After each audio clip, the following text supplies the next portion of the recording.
മഹാരാഷ്ട്രയിൽ ആശങ്ക പടർത്തി ഗിയൻബാരി സിൻഡ്രോം.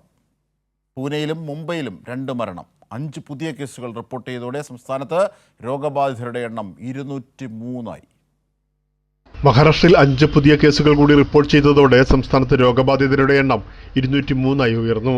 പൂനെയിൽ GBS ബാധിച്ച് 59 വയസ്സുകാരൻ കഴിഞ്ഞ ദിവസം ചികിത്സയിലിരിക്കെ മരിച്ചു.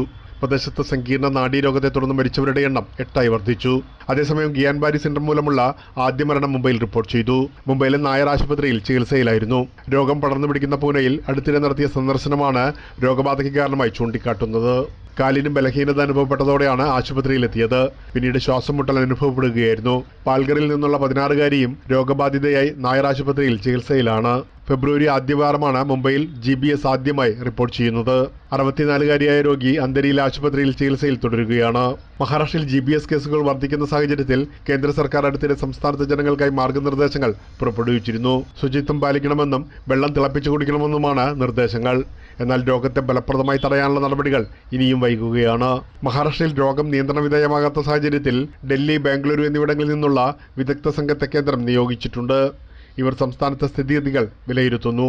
പ്രേംലാൽ, കൈലി ന്യൂസ്, മുംബൈ.